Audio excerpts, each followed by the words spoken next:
पौराणिक कथा में आज हम महात्मा जी और बारात की कहानी सुनेंगे। एक परमहंस महात्मा थे। बचपन में ही घर त्याग कर संन्यास धारण कर लिया था। एकांत में रहकर भजन करते थे।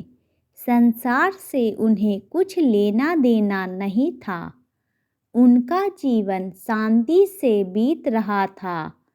महात्मा के त्याग और तपस्या की चर्चा दूर दूर तक फैली थी।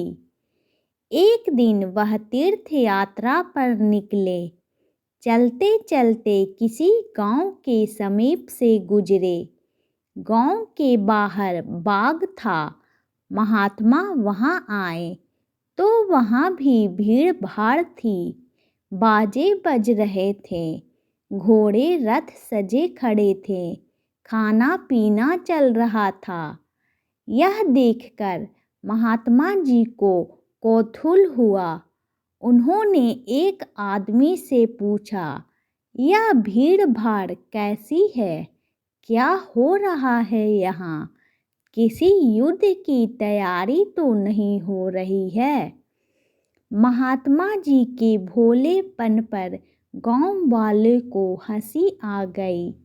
उसने विनम्रता से कहा, यह बारात है, गांव में आई है, उसी का स्वागत सत्कार हो रहा है। खा पीकर बारात घोड़े रथों पर बैठकर बेटी वाले के घर जाएंगी। अभी इससे भी अधिक धूम धड़ाका होगा। महात्मा जी ने कभी बारात देखी नहीं थी।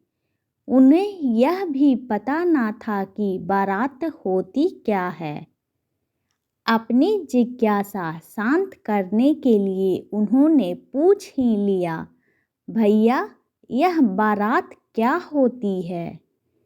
महाराज, हमारे गांव में एक किसान की लड़की की शादी है। यह बेटे वाले हैं, शादी करने आए हैं। इसी की खुशी में आज नाच गाना भी होगा, उस आदमी ने बताया। मगर शादी क्या होती है, कैसी होती है? महात्मा जी ने पूछा। गांव वाले ने बताया, दूल्हा दुल्हन मंडप में आते हैं, फिर उनकी शादी होती है। शादी के बाद वे अपनी गृहस्थी बसाते हैं, संसार का सुख भोगते हैं। महात्मा जी सोचने लगे, यह सुख क्या होता है? मुझे भी शादी करके संसार का सुख भोगना चाहिए। चलो पहले बारात के साथ रहकर शादी कैसी होती है यह देखा जाए। बस महात्मा जी बारात के साथ चल पड़े। गांव वालों ने महात्मा जी का भी बारात के साथ स्वागत किया।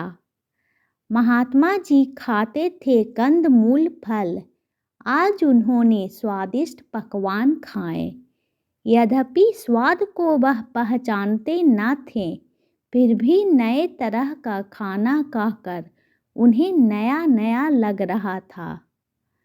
इसके बाद महात्मा जी ने बाजे सुने। महिलाओं द्वारा गाए जाने वाले गीतों को सुना। रात को विवाह मंडप में जाकर शादी होती भी देखी। आधी रात तक यह सब कुछ होता रहा। उसके बाद बाराती सो गए। महात्मा जी भी एक कुएं के चबूतरे पर आकर लेट गए। आज उन्होंने भजन पूजन भी नहीं किया। पेट भरा था, लेटते ही नींद आ गई। दिन भर जो देखा था वो अचेतन मन में था। स्वप्न में भी उन्होंने देखा कि उनका भी विवाह हो रहा है, बारात भी चढ़ी है, वह घोड़ी पर बैठे हैं, घोड़ी उछल रही है। उन्हें डर लगा, बस जरा करवट ली और धड़ाम से कुएं में जा गिरे। महात्मा जी कुएं में गिरे तो जोर से आवाज हुई, कुछ बाराती जाग रहे थे। कुएं में किसी के गिरने की आवाज़ सुनी वे भागे आए। गांव वाले भी इकट्ठा हो गए। महात्मा जी को बाहर निकाला गया।